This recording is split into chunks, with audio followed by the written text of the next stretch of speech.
नमस्कार मित्रांनो, आज मी तुम्हाला एक आगळी वेगळी गोष्ट या चॅनलवर तुमचं सर्वांचं स्वागत आहे। कथेला जास्तीत जास्त लाईक करा, शेअर करा आणि चॅनलला सबस्क्राईब करा। चला तर मग आता कथेला सुरुवात करू। मी स्वतःला झोपलेली दिसायचा प्रयत्न केला, पण डोळ्याच्या मिटलेल्या पापणामागे काळोख दाटूनही मनाचा कल्लोळ थांबत नव्हता। खोलीतील दिवा कधीच बंद झाला होता, पण माझ्या मनातले ताण काही कमी झाले नाहीत। दिवसभर सासूबाईच्या त्या धारदार नजरेने केलेल्या कामांनी माझ्या पाठीचा कणा आणि मनाची शांती दोन्हीही पार मोडून काढली होती। आता रात्र झाली होती, सर्वत्र शांतता पसरली होती, पण माझ्या मनातला अस्वस्थपणा काही गेला नव्हता। एक अनामिक भीती माझ्या काळजात घर करून राहिली होती, जणू काही मी एका अदृश्य जाळ्यात अडकले होते। सासूबाईचा माझ्यावरचा संशय, त्यांची तीक्ष्ण नजर आणि त्यांच्या बोलण्यातली प्रत्येक टोचणी हे सगळं मला आतून पोखरत होतं। मला वाटत होतं मी त्यांच्या घरात त्यांच्या नियमाप्रमाणे त्यांच्या पिंजऱ्यात बंदिस्त झाले आहे। प्रत्येक श्वास मला अवघडत वाटत होता, जणू काही हवा ही माझ्यासाठी परकी झाली होती। मध्यरात्रीच्या सुमारास काळोखाची चादर अधिकच गर्द झाली असताना खोलीचे दार हळुवारपणे उघडलं गेलं। एक बारीक कर्र असा आवाज आला, तो त्या भयान शांततेत अधिकच भीतीदायक वाटला, जणू कोणीतरी हार्डं सुरडली असावीत। मी डोळे गुमटून झोपल्याचं नाटक करत होते। माझ्या श्वासाची गती वाढली होती, माझं हृदय धडधडत होतं, जणू काही ते माझ्या छातीतून बाहेर येईल। मी मनातल्या मनात विचारले, कोण आहे सासूबाई? तर परत आल्या नाहीत, पण त्यांचा हाताचा स्पर्श वेगळा होता, मोठा होता, तो खडखडीत होता। स्पर्श हळुवार नव्हता, तो चाचपडणारा करणारा, उंगळवाना होता। सुरुवातीला माझ्या पायांच्या बोटांना टोचल्यासारखं वाटलं, मग हळुवारपणे तो स्पर्श माझ्या गुडघ्यापर्यंत सरकला। मला जाणवलं की ती व्यक्ती माझ्याकडे पाहत आई माझ्या झोपेची परीक्षा घेत आहे। माझ्या पापण्या जड झाल्या होत्या, पण त्यामागून मी त्या सावलीची हालचाल टिपत होते। जरासा घामघूम झाल्यासारखं वाटलं, माझ्या मनात एक धडकी भरली। ती भीती आता एक भयानक सत्यता बदलली होती। माझ्या अंगावरचं पांघरून हळुवार सरकवलं जातंय असं मला जाणवलं। थंड हवेची एक झुळूक माझ्या उघड्या पायावर आदळली आणि मी स्वतःला आवरू शकली नाही। माझ्या तोंडून एक कुचकट बाहेर पडली। त्या क्षणी ती सावली थबकली, हवेतला ताण जाणवू लागला। आता मी डोळे उघडायचं की झोपायचं नाटक चालू ठेवायचं या द्वंद्वीत होते, पण उघडायचे ठरवले तर काय दिसणार या भीतीनं माझ्या डोळ्यावरचे आवरण आणखी घट्ट झालं। एक दीर्घ ओढ लावलेला श्वास माझ्या चेहऱ्याजवळ येऊन थांबला। त्या श्वासाला जुन्या कपाटातील दमट वास येत होता आणि त्यातल्या खुदल्यासारख्या किंवा एखाद्या अनोळखी औषधांचा गंध होता। माझं हृदय आता इतकं जोरात धडधडत होतं की तो आवाज त्याला ऐकू येईल की काय अशी भीती वाटू लागली। मग अचानक त्याने कानाशी येऊन हळू आवाजात सांगितलंस, झोपलीस का गं? हा आवाज मला ओळखीचा होता, पण तो आवाज सासूबाईचा नव्हता, माझ्या नवऱ्याचा होता, पण तो तर 4 दिवसापूर्वी गावी गेला होता। त्याचा आवाज इतका कर्कश, इतका बदललेला कसा होता, माझा विश्वास बसेना। मी हळूच डोळे उघडले। काळोखात एक आकृती उभी होती। तो माझा नवरा नव्हता की पुसती त्याची आकृती धारण केलेली कोणीतरी। मी घाबरत विचारले, तू इथे कसा? त्याने उत्तर दिलं, नाही, फक्त हसला। ते हसणं नवऱ्याचं नव्हतं, एखाद्या लांडग्या डळकाळी सारखं होतं। त्या हसण्याने खोलीतील हवा गाठून गेली। मला जाणवलं की मी एकटी नव्हते। मी डोळे उघडून बघितले तर माझे सासरे होते। त्यांनी माझ्या पायाला हळुवारपणे हात लावला। त्या स्पर्शाने माझ्या अंगावर सरकटा आला। मी अजूनही झोपेत आहे असं दाखवत होते, पण माझ्या श्वासांची गती वाढत गेली होती। मला भीती वाटत होती की ते माझ्या श्वासांचा आवाज ऐकतील आणि मला झोपलेली नसल्याचं कळेल। त्यांचा हात माझ्या पायावरून हळूहळू वर सरकत होता, जणू काही एखादी अज्ञात शक्ती मला त्यांच्याकडे ओढत होती। माझं शरीर ताठ ठरलं असं शक्य आहे मनाला हा प्रश्न आता सतत डोक्यात घुमत होता। ज्या माणसाला मी वडिलासारखं मानत होते, ज्यांच्याकडे मी आधारासाठी पाहायचे, ते असं कसं वागू शकतात? पण या प्रश्नाबरोबरच एक वेगळीच गुदगुल्या करणारी उत्सुकता मनात शिरली होती। खोलीतील दिवे मंद होते। पडद्यामागून येणारा चंद्रप्रकाश भिंतीवरून चंदेरी रेषा काढत होता। त्याच्या श्वासांचा आवाज जसा जसा जवळ येत होता, तशी तशी माझ्या हृदयाची गती वाढत होती। शरीरातून येणारा हलकासा गंध वेटोळे घालत माझ्यापर्यंत येऊन पोहोचला। तो गंध परिचित होता, पण आज मात्र एक नवीन मादक सुगंध भरल्यासारखा वाटत होता। सुधा, त्यांनी हळुवारपणे माझं नाव घेतलं। सुधा यावेळी त्यांच्या आवाजातील गुंतागुंत आग्रह आणि अधिकार याबरोबरच एक घसरलेली कोमलता, एक हाक होती. तो आवाज कानात शिरताच माझ्या अंगात एक सुगंध गलबलून गेलं. मी डोळे उघडून नाहीत, पण आता ते झोपेचं ढोंग नव्हतं, तर या क्षणाला पूर्णपणे अनुभवायची एक तीव्र इच्छा होती. माझं प्रत्येक अवयव त्या स्पर्शाची, त्या आवाजाची वाट पाहत होतं. जणू काही संगीताची सुरेख ताल लागण्याची. त्याचा हात माझ्या कमरेवर होता. तो स्पर्श जड नव्हता, तर हलका पंखासारखा, पण त्या हलक्याशा स्पर्शाने माझ्या अंगात एक विदुलता निर्माण झाली. मी हल्ले नाही, पण माझ्या अंगावर थंड कानावसा पसरल्यासारखं वाटण्याऐवजी आता मला एक उबदार सुरक्षित वलय माझ्या भोवती गुंडाळल्यासारखं वाटत होतं. त्यांनी मला हळुवारपणे जवळ ओढलं. त्यांच्या छातीचा उदार स्पर्श माझ्या पाठीला जाणवला.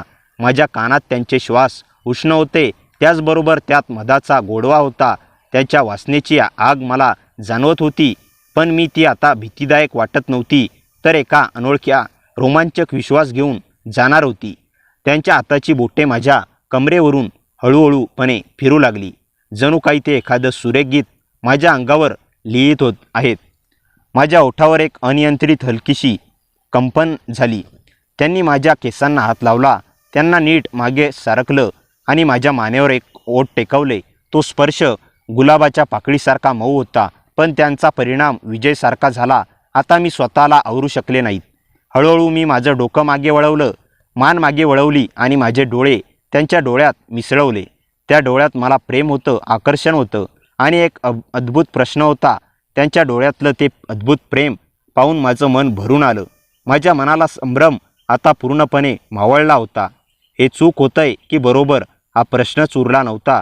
फक्त हा क्षण होता, ही जवळीक होती, हे ओढ होतं, नातं होतं, जे आता एका नव्या वळणावर येऊन ठेपलं होतं. मी हळूच त्यांच्या छातीवर डोकं टेकवलं. त्यांच्या हृदयाच्या ठोक्याची लय ऐकत होते. ते हळूच म्हणाले, मला माहीत आहे की तू झोपलेली नाहीस. त्यांनी कुजबुजत सांगितलं. त्यांच्या आवाजात एक प्रकारची क्रूरता होती, जणू काही ते मला सापळ्यात अडकवत होते. माझ्या छातीस धस्त झाले. मी डोळे उघडले. अंधारात त्यांचे डोळे चमकत होते. एखाद्या शिकाऱ्या प्राण्यासारखे माझ्या हृदयाचे ठोके वाढत होते. आता भीतीसोबतच एक प्रकारचा रागही डोकावू लागला होता. सासरे, मी ध्येय आवाजात म्हटले. माझ्या आवाजात भीती आणि किंचित प्रतिकार होता. हे बरोबर नाही, पण तू इथे एकटी आहेस. त्याचा आवाज खोल गदगदलेला होता.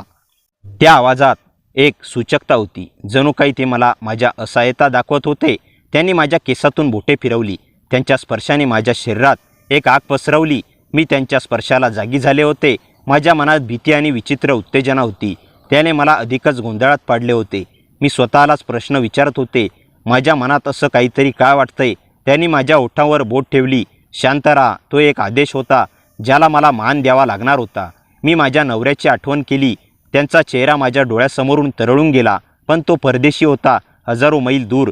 इथे फक्त मी आणि ते होते. माझ्या नशिबाने मला एकटं सोडून होतं. त्यांच्या हाताचा स्पर्श अधिक ठाम होता. त्यांच्या वासनेची पकड माझ्यावर घट्ट होत होती. मी प्रतिकार करू शकले नाही. माझं शरीर जणू काही गठून गेलं होतं. एक भाग माझ्या म्हणाला हुकूम पाळ, दुसरा भाग ओरडत होता, हे पाप आहे, नरकात जाशील. पण माझं शरीर त्यांच्या स्पर्शाकडे ओढलं जात होतं, जणू काही एखादे अदृश्य शक्ती मला त्यांच्या अधीन करत होती. मला सुद्धा हा स्पर्श हवा वाटू लागला, त्यामुळे चुपचाप पडून राहिले. मला माहीत होतं की हे चुकीचं आहे, पण सध्या मला या वेळेचा आनंद घेतल्याशिवाय पर्याय नव्हता. रात्रभर त्यांच्या स्पर्शाने, माझ्या श्वासेने मी भारली गेली. प्रत्येक स्पर्श, प्रत्येक श्वास माझ्या आत्म्यावर एक ओरखडा उडत होता. सकाळी उठल्यावर सगळं स्वप्न वाटलं. एक भयानक दुःख, पण माझ्या अंगावर, शरीरावर, खुणा मानेवरची जखम सत्य सांगत होत्या. आरशात पाहताना मला माझ्या डोळ्यात एक वेगळीच भावना दिसली, घाबरलेली, हरवलेली आणि काहीतरी भयानक लपवणारी. आणि मग तो दिवस आला जेव्हा माझ्या नवऱ्याने परत यायचं ठरवलं. त्याच्या परत येण्याने मला आनंद झाला होता, पण त्याचबरोबर एक अनामिक भीती होती. ही भीती सासऱ्यांनी केलेल्या कृत्याची होती आणि ती बाहेर येणार याची होती. मी घाबरले. माझा जीव टांगणीला लागला होता. मी कशीबशी समोर जाणार होते. त्याला सासऱ्याने माझ्याकडे पाहिलं आणि त्यांच्या डोळ्यात एक आश्वासन होतं. कुणालाही काही कळणार नाही, पण ते आश्वासन नव्हतं, ते एक इशारा होता. त्यांच्या डोळ्यात एक कपटी हास्य होतं, जणू काही ते मला सांगत होते की मी त्यांच्या जाळ्यात अडकले आहे. मी नवऱ्याच्या स्वागताला उभे होते. ते चेहऱ्यावर एक खोटं हास्य घेऊन त्याच्या डोळ्यात माझ्यासाठी असलेलं प्रेम पाहून मला अपराधी वाटत होतं. त्याने मला जवळ ओढलं, पण त्याच्या स्पर्शाने मला तो वास येत नव्हता, जो माझ्या शरीरावर अजूनही घर करून होता. रात्रभर माझ्यावर झालेल्या प्रकाराची आठवण प्रत्येक क्षणी मला छळत होती. त्या रात्री जेवण झाल्यावर सासरे माझ्यावर बसले होते. त्यांच्या डोळ्यातील तीच कपटी चमक मी पाहिली.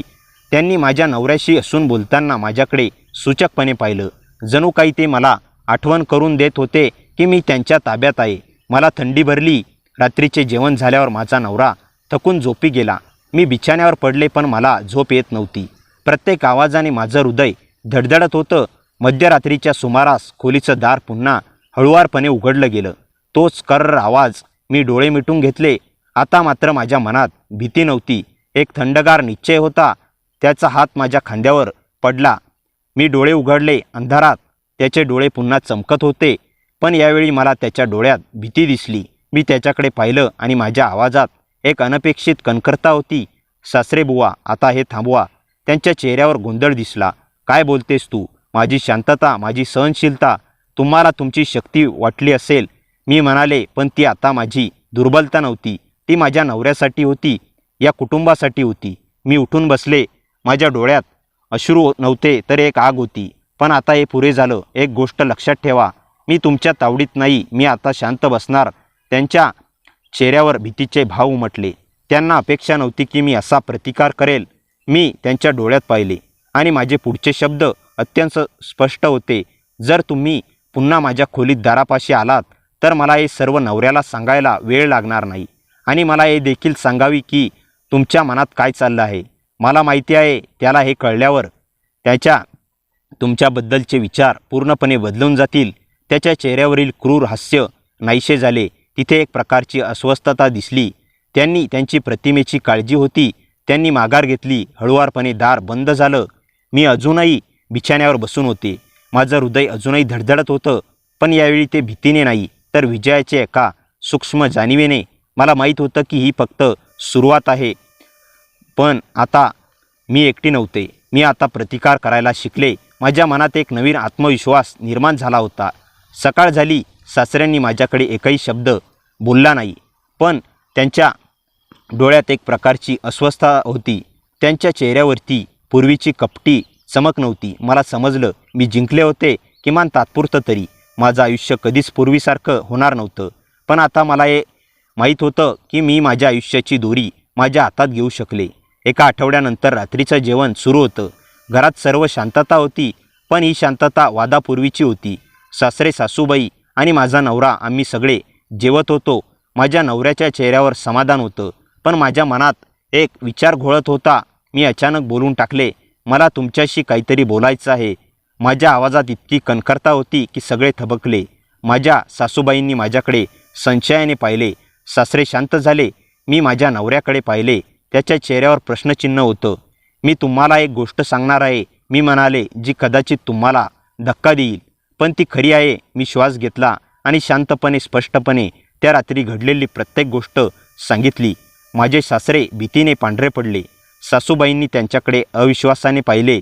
माझा नवरा, त्याचा चेहरा रागाने लाल झाला होता. तो उठून उभा राहिला. बाबा, ही काय बोलते सुद्धा, हे खरं आहे का? सासऱ्यांनी मान खाली घातली. त्याच्याकडे काहीच उत्तर नव्हतं. सासूबाईंनी रागाने सासऱ्याकडे पाहिलं. त्याच्या डोळ्यात आग होती. मला कधी कळलं नाही, माझ्याच घरात हे सगळं चाललंय होतं. नवऱ्याने सासऱ्याकडे तिरस्काराने पाहिले. तुम्ही माझ्या विश्वासाचा अपमान केला आहे. मी शांतपणे उठले आणि माझ्या नवऱ्याच्या पाठीवर हात ठेवला. मला माफ करा, पण हे सत्य तुम्हाला कळायला हवं होतं. त्याच क्षणी त्या घरात एक मोठा भूकंप झाला. त्या क्षणी त्या घरात आणि अनेक वर्ष जपून ठेवलेली खोटेपणाची पडदे एका क्षणात फाटून गेले होते. घरातील प्रत्येकाच्या चेहऱ्यावर वेगवेगळ्या भावना उमटल्या होत्या. माझा नवरा संतापाने थरथरत होता. सासूबाईच्या डोळ्यात अविश्वास आणि वेदना होत्या, तर सासरे पूर्णपणे गप्प बसले होते. त्यांच्या चेहऱ्यावरची गर्वाची छटा नाहीशी झाली होती. काही क्षण घरात भयानक शांतता पसरली. कोणीही काही बोलत नव्हते. अखेर माझ्या नवऱ्याने कठोर आवाजात विचारले, बाबा, हे खरं आहे का? सासऱ्यांनी डोळे वर करून त्याच्याकडे पाहिले, पण शब्द त्याच्या ओठापर्यंत आले नाहीत. त्यांची ती शांतता हाच त्यांच्या अपराधाचा सर्वात मोठा पुरावा ठरला. सासूबाईचा संयम तुटला. त्याने रागाने खुर्ची मागे ढकलली आणि म्हणाल्या, इतके वर्ष मी तुमच्यासोबत संसार केला, पण तुम्ही असे असाल याचा विचारही केला नव्हता. त्याच्या आवाजात दुःख अधिक होते आणि राग कमी. माझा नवरा काही क्षण स्तब्ध उभा राहिला.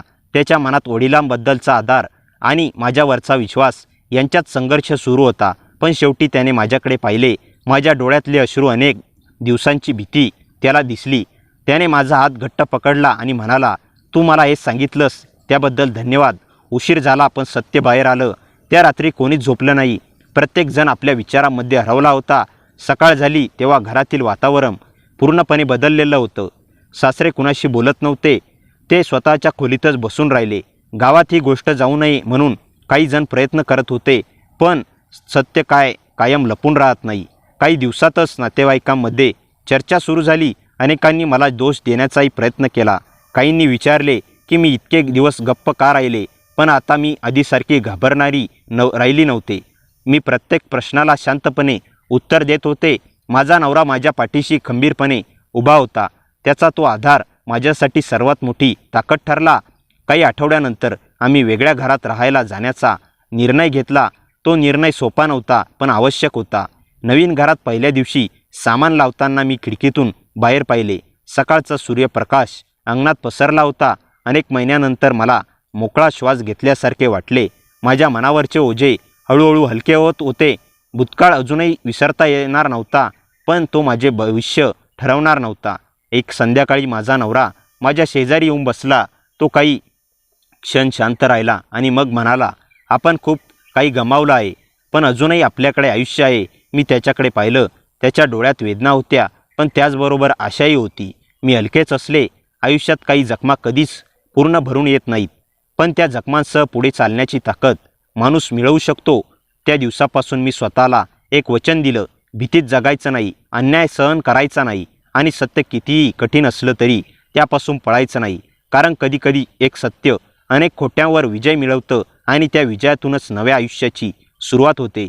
नवीन घरात राहायला आल्यापासून आयुष्य हळूहळू बदलू लागले होते. भूतकाळाच्या जखमा अजूनही ताज्या होत्या, पण त्या जखमावर प्रेमांचा आणि विश्वासाचा हळूवार मल्लम लागायला सुरुवात झाली होती. एका संध्याकाळी पावसाच्या हलक्या सरी खिडकीवर अलगद आपटत होत्या. घरात मंद प्रकाश होता. मी स्वयंपाकघरात उभी राहून चहा बनवत होते. मागून माझा नवरा शांतपणे आला. काही न बोलता माझ्या शेजारी उभा राहिला. काही क्षण आम्ही दोघेही शांत होतो. त्या शांततेत एक वेगळाच संवाद होता. त्याने हळूच माझ्या हातातून कप घेतला आणि म्हणाला, तुला माहीत आहे का, तू आधीसारखी असत नाहीस. मी क्षणभर त्याच्याकडे पाहिले. त्याच्या आवाजात तक्रार नव्हती, फक्त काळजी होती. माझ्या डोळ्यात नकळत पाणी आले. तो माझ्यासमोर उभा राहिला आणि म्हणाला, तुला पुन्हा असायला शिकवणं ही आता माझी जबाबदारी आहे. त्या शब्दांनी माझ्या मनात काहीतरी हललं. अनेक दिवसानंतर मी मनापासून हसले. त्याने माझ्या चेहऱ्याकडे पाहिले आणि स्वतःही हसला. त्या रात्री आम्ही खूप वेळ गप्पा मारत बसलो. जुन्या आठवणी, लग्नाआधीची स्वप्न, भविष्याचे बेत, सगळं काही. अनेक महिन्यानंतर आमच्यातील अंतर कमी होत होतं. दिवस पुढे सरकत गेले. प्रत्येक सकाळ नव्या आशेने सुरू होऊ लागली. तो कामावर जाण्यापूर्वी माझ्यासाठी एक छोटी चिठ्ठी ठेवून जायचा. कधी त्यावर हसत रहा लिहिलेलं असायचं, तर कधी आजचा दिवस तुझ्यासाठी सुंदर जाऊ. अशा छोट्या छोट्या गोष्टी माझ्या मनात पुन्हा विश्वास निर्माण करत होत्या. एक दिवस आम्ही गावाबाहेरच्या टेकडीवर फिरायला गेलो. सूर्य मावळतीकडे झुकला होता. आकाशात केशरी आणि गुलाबी रंगाची उधळण झाली होती. आम्ही दोघे एका मोठ्या दगडावर बसून क्षितिजाकडे पाहत होतो आणि काही वेळाने त्याने माझा हात आपल्या हातात घेतला. त्याची ती साधीशी स्पर्श भरलेली साथ माझ्यासाठी खूप मोठी होती. आपण खूप कठीण काळातून गेलो, तो शांतपणे म्हणाला. पण मला एक गोष्ट समजली, घर हे भिंतींनी बनत नाही, घर विश्वासाने बनतं. मी त्याच्याकडे पाहिलं. त्याच्या डोळ्यात प्रामाणिकपणा होता. त्या क्षणी मला जाणवलं की प्रेम म्हणजे केवळ आकर्षण नसतं, तर संकटाच्या काळात एकमेकांसोबत उभं राहण्याची ताकद असते. वाऱ्याची एक हलकी झुळूक आली. मी नकळत त्याच्या खांद्यावर डोकं टेकवलं. त्याने काही बोललं नाही, फक्त माझा हात अधिक घट्ट धरला. त्या शांत क्षणात शब्दांची गरज नव्हती. अनेक दिवसांनी माझ्या मनात सुरक्षिततेची भावना निर्माण झाली होती. रात्री घरी परतताना मला जाणवलं की भूतकाळ अजूनही माझ्यासोबत आहे, पण आता तो माझ्यावर राज्य करत नव्हता. कारण माझ्या बाजूला असा माणूस उभा होता जो मला बदलण्याचा प्रयत्न करत नव्हता, तर मला पुन्हा स्वतःसारखं बनायला मदत करत होता. आणि कदाचित हाच खऱ्या प्रेमाचा सर्वात सुंदर अर्थ होता. त्या टेकडीवरच्या संध्याकाळीनंतर आमच्या नात्यात एक वेगळी चूक निर्माण झाली होती. आम्ही दोघेही भूतकाळ विसरण्याचा प्रयत्न करत नव्हतो, पण त्याच्या सावलीत अडकूनही राहत नव्हतो. आयुष्य पुन्हा नव्याने उभं करण्याचा आमचा प्रयत्न सुरू झाला होता. काही दिवसांनी माझा वाढदिवस आला. सकाळपासून तो नेहमीसारखाच वागत होता. मला वाटलं त्याला कदाचित आठवलंच नसेल, पण संध्याकाळी घरी परतल्यावर घराचं दार उघडताच मी थबकले. संपूर्ण हॉल छोट्या दिव्यांच्या प्रकाशाने उजळून निघाला होता. टेबलावर माझ्या आवडीची फुलं होती. भिंतीवर आमच्या लग्नापासूनच्या आठवणींचे फोटो लावले होते. माझ्या डोळ्यात नकळत पाणी आलं. तो माझ्यासमोर आला आणि हसत म्हणाला, आजचा दिवस खास आहे, कारण या घरात पुन्हा हसू परत आणणारी व्यक्ती जन्माला आली होती. मी काही क्षण बोलूच शकले नाही. त्याने माझ्या हातात एक छोटीशी भेट दिली. ती कोणती महाग वस्तू नव्हती. त्यात एक सुंदर वही होती. पहिल्या पानावर ज्याने लिहिलं होतं, तुझ्या नव्या आयुष्याची नवी सुरुवात. त्या एका वाक्याने माझं मन भरून आलं. रात्री आम्ही घराच्या गच्चीवर बसलो होतो. वर आकाशभर तारे चमकत होते. आजूबाजूला शांतता होती. वाऱ्याची थंड झुळूक अलगद स्पर्श करून जात होती. मी त्याच्याकडे पाहिलं. त्याच्यावर चेहऱ्यावर समाधान होतं. अनेक महिन्यांनंतर त्याला इतकं शांत पाहत होते. काय विचार करतेस, त्याने विचारलं. मी हलकंसं हसले. विचार करते की एवढं सगळं झाल्यावरही आपण इथपर्यंत कसे पोहोचलो. तो काही क्षण शांत राहिला. मग म्हणाला, कारण आपण दोघांनी हार मानली नाही. त्या शब्दात खूप मोठं सत्य होतं. प्रेम नेहमी मोठमोठ्या वचनांमध्ये नसतं. कधीकधी ते रोजच्या छोट्या गोष्टींमध्ये असतं. एकमेकांची वाट पाहण्यात, एकमेकांचं ऐकून घेण्यात आणि कठीण काळात हात न सोडण्यात असतं. दिवस सरत गेले. आमच्या घरात पुन्हा आनंदाचे क्षण वाढू लागले. सकाळच्या चहापासून ते रात्रीच्या गप्पांपर्यंत प्रत्येक क्षणात एक वेगळा जिव्हाळा निर्माण होत होता. कधी आम्ही जुन्या आठवणींवर असायचो, तर कधी भविष्यातील स्वप्न रंगवायचो. एक संध्याकाळी पाऊस पडत होता. खिडकीजवळ उभं राहून मी बाहेर पाहत होते. तो मागून आला आणि माझ्या शेजारी उभा राहिला. काही क्षण आम्ही दोघेही पावसाकडे पाहत राहिलो. मग तो हळूच म्हणाला, तुला माहीत आहे का, मला अजूनही तुझ्या डोळ्यात पहिल्यांदा पाहिलेला तोच निरागसपणा दिसतो. मी हसले आणि मला तुझ्यात अजूनही तोच मित्र दिसतो, ज्याच्यासोबत आयुष्यभर चालता येईल. त्याने माझ्याकडे पाहिलं. त्या नजरेत शब्द नव्हते, पण विश्वास होता. आम्ही दोघेही जाणून होतो की आयुष्यात अजून अनेक वादळं येतील, पण आता त्याची भीती वाटत नव्हती, कारण आम्ही एकमेकांच्या सोबतीने उभे होतो. आणि कधीकधी आयुष्याला एक सुखांत बनवण्यासाठी एवढंसं पुरेसं असतं. काळ पुढे सरकत होता आणि आमच्या आयुष्यातील जखमा हळूहळू भरून येत होत्या. एके दिवशी सकाळी मी अंगणातल्या तुळशीला पाणी घालत उभे होते. सूर्याची कोवळी किरण अंगणभर पसरली होती. वातावरणात एक प्रसन्न शांतता होती. तेवढ्यात माझा नवरा मागून आला आणि म्हणाला, आज आपण कुठेतरी फिरायला जाऊया का. मी आश्चर्याने त्याच्याकडे पाहिलं. तो हसत होता. त्या हसण्यात पुन्हा एकदा जुन्या दिवसाची झलक होती. आम्ही शहरापासून दूर असलेल्या एका छोट्या डोंगराळ भागात गेलो. आजूबाजूला हिरवळ होती. पक्ष्यांचा किलबिलाट होता आणि दूरवर पसरलेल्या निसर्गाची सुंदरता मनाला शांत करणारी होती. आम्ही बराच वेळ चालत राहिलो आणि अनेक दिवसानंतर आम्ही कोणत्याही चिंता किंवा भीतीशिवाय एकत्र वेळ घालवत होतो. दुपारच्या सुमारास आम्ही एका झाडाखाली बसलो. वारा अलगद वाहत होता. मी समोरच्या दरीकडे पाहत होते. अचानक तो म्हणाला, तुला आठवतं का, लग्नानंतर आपण किती स्वप्न पाहिली होती. मी हसत मान हलवली. हो, पण आयुष्याने वेगळेच धडे दिले. तो काही क्षण शांत राहिला. मग म्हणाला, धडे कठीण होते, पण त्यांनी आपल्याला एकमेकांची किंमत शिकवली. त्याच्या त्या शब्दांनी माझ्या मनात एक वेगळीच भावना निर्माण झाली. मी त्याच्याकडे पाहिलं. संकटांनी त्याला बदललं होतं, पण त्याचं मन अजूनही तितकंच प्रेमळ होतं. संध्याकाळी आम्ही एका छोट्या तलावाजवळ थांबलो. सूर्यास्ताच्या सोनेरी प्रकाशाने पाणी चमकत होतं. त्या क्षणी सगळं काही सुंदर वाटत होतं. मी नकळत म्हणाले, मला आता पुन्हा जगण्याची भीती वाटत नाही. त्याने माझा हात हातात घेतला आणि म्हणाला, कारण तू आधीपेक्षा जास्त मजबूत झाली आहेस. माझ्या डोळ्यात आनंदाश्रू आले. त्या क्षणी मला जाणवलं की प्रेम म्हणजे एखाद्याला बदलून टाकणं नाही, तर त्याच्या तुटलेल्या तुकड्यांना पुन्हा एकत्र जोडण्यासाठी त्याच्यासोबत उभं राहणं आहे. घरी परतल्यावर आमच्या आयुष्यातील दिवस अधिक सुंदर होऊ लागले. छोट्या छोट्या गोष्टींमध्ये आनंद सापडू लागला. सकाळच्या चहात, संध्याकाळच्या फेरफटक्यात, एकमेकांच्या काळजीत आणि शांत गप्पांमध्ये. एका रात्री गच्चीवर बसून आम्ही तारांकडे पाहत होतो. आकाश स्वच्छ होतं. असंख्य तारे चमकत होते.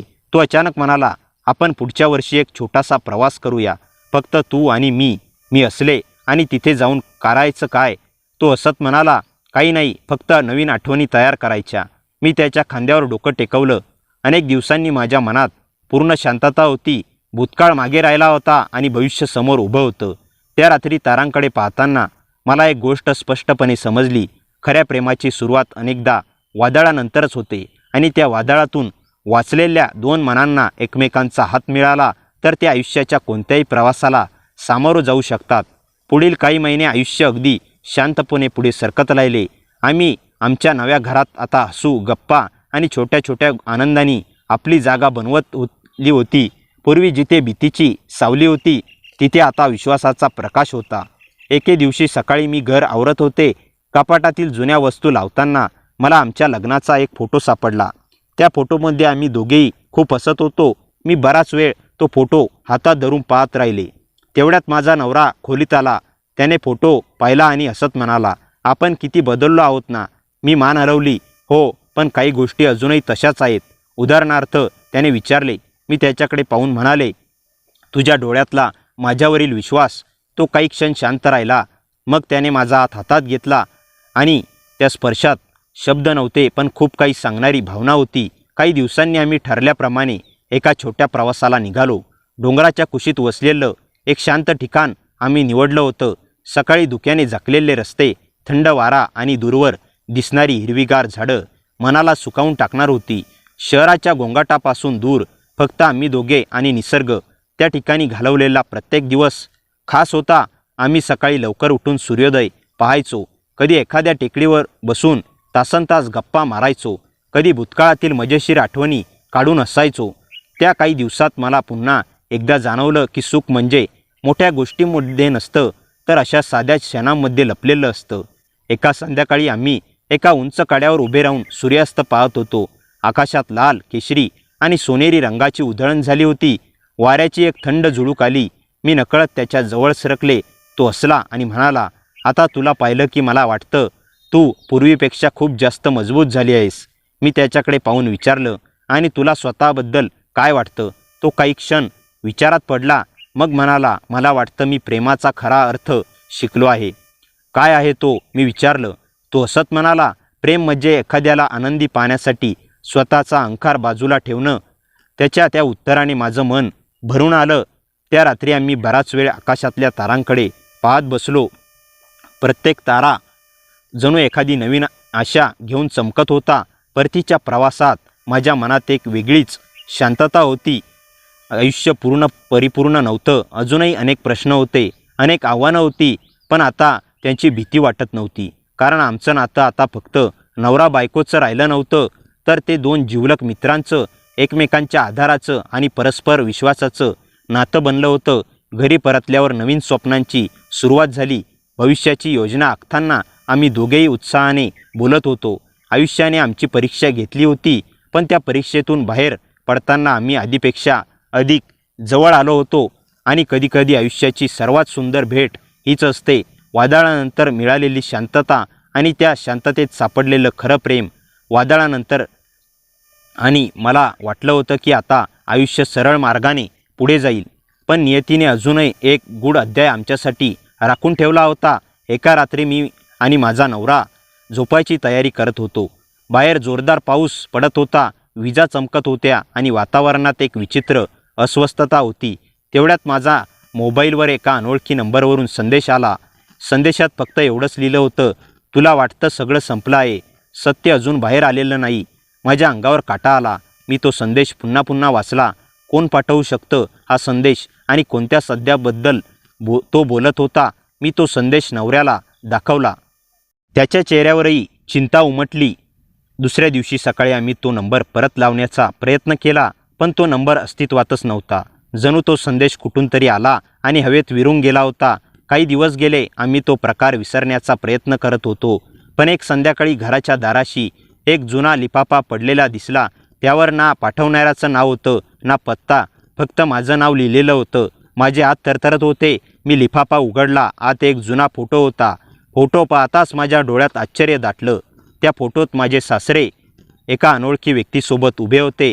फोटो किमान 25-30 वर्षापूर्वीचा वाटत होता, पण त्याहून भयानक गोष्ट म्हणजे फोटोच्या मागे लाल शाईने लिहिलेलं एक वाक्य होतं, ज्याला तुम्ही ओळखता का? तो माणूस खरा नाही. त्या रात्री मला झोपच लागली नाही. दुसऱ्या दिवशी आम्ही त्या फोटोतल्या व्यक्तीबद्दल शोध सुरू केला. गावातील काही वृद्ध लोकांना फोटो दाखवला. अनेकांनी ती व्यक्ती ओळखली नाही, पण एक वृद्ध माणूस तो फोटो पाहताच घाबरला. त्याच्या हातातून फोटो खाली पडला. तो थरथरत्या आवाजात म्हणाला, हा माणूस, हा तर अनेक वर्षापूर्वी अचानक गायब झाला होता. आम्ही अधिक विचारण्याचा प्रयत्न केला, पण तो काहीच बोलायला तयार नव्हता. त्याच्या डोळ्यात स्पष्ट भीती दिसत होती. त्या दिवसानंतर विचित्र घटना सुरू झाल्या. रात्री उशिरा घराबाहेर कोणीतरी फिरत असल्याचा आवाज यायचा. कधी खिडकीबाहेर एखादी सावली दिसायची. मी बाहेर धावत जायचे, पण तिथे कोणी नसायचं. एके रात्री तर घराच्या मागच्या अंगणात कोणीतरी जमिनीत काहीतरी खणल्याच्या खुणा दिसल्या. माझा नवरा आणि मी टॉर्च घेऊन तिथे गेलो. बराच वेळ शोधल्यानंतर आम्हाला जमिनीखाली एक लोखंडी पेटी सापडली. ती खूप जुनी होती. कुलूप गंजलेलं होतं. आम्ही काळजीपूर्वक ती उघडली. आत काही जुनी कागदपत्र, काही पत्र आणि एक काळी डायरी होती. डायरीच्या पहिल्या पानावर लिहिलं नाव पाहून आमचे श्वास थांबले. ते नाव माझ्या सासऱ्याचं नव्हतं. डायरी दुसऱ्याच व्यक्तीची होती आणि पहिल्याच पानावर एक वाक्य लिहिलं होतं, जर ही डायरी कुणाच्या हातात पडली असेल तर समजा मी जिवंत नाही, पण माझ्यासोबत जे घडलं त्यासाठी जबाबदार व्यक्ती अजूनही मोकाट फिरत आहे. मी आणि माझा नवरा एकमेकांकडे पाहत राहिलो. आमच्या आयुष्यातील सर्वात मोठं रहस्य आता आमच्यासमोर उभं होतं आणि आम्हाला अजून कल्पना नव्हती की या डायरीत दडलेलं सत्य संपूर्ण कुटुंबाचा इतिहास बदलून टाकणारं होतं. त्या काळ्या डायरीच्या पहिल्या पानावरील शब्द वाचल्यानंतर माझ्या आणि माझ्या नवऱ्याच्या अंगावर काटा आला होता. रात्रीचे 2 वाजले होते. आम्हाला झोप येण्याचा प्रश्नच नव्हता. आम्ही लगेच डायरीची पुढची पानं उघडली. प्रत्येक पानावर एका माणसाच्या आयुष्याची कहाणी लिहिलेली होती. सुरुवातीला साध्या नोंदी होत्या, पण जशी जशी पाने पुढं सरकत गेली तसं तसं सत्याचं भयावह रूप समोर येऊ लागलं. त्या डायरीचा मालक गावातील एक जमीनदार होता.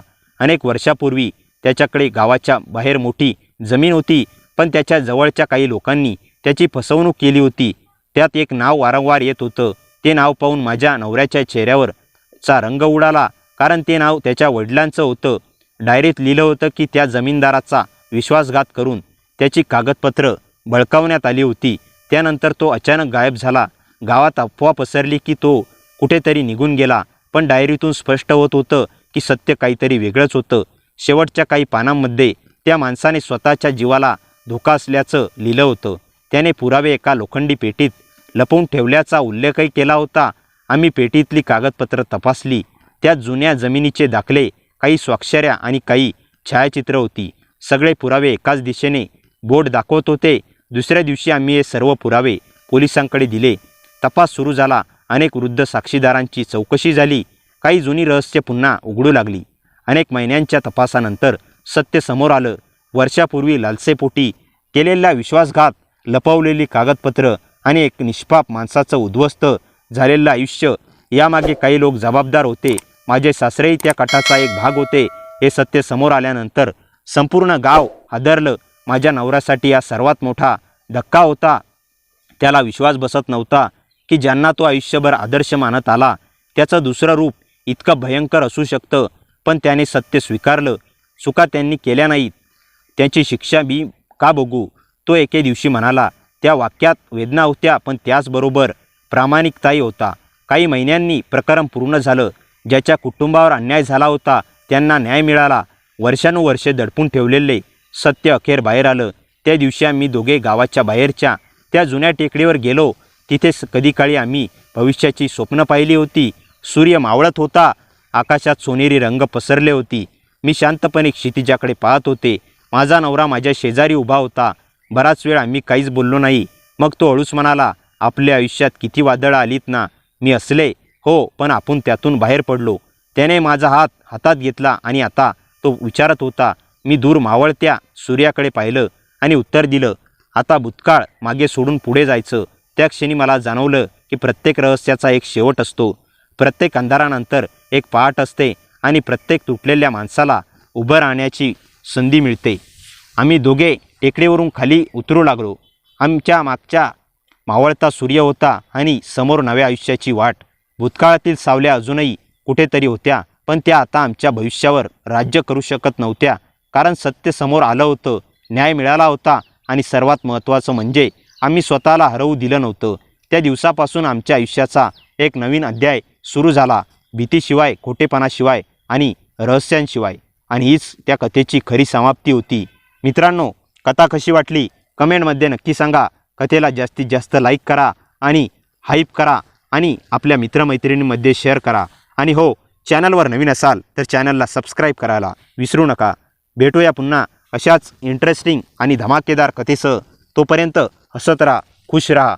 धन्यवाद.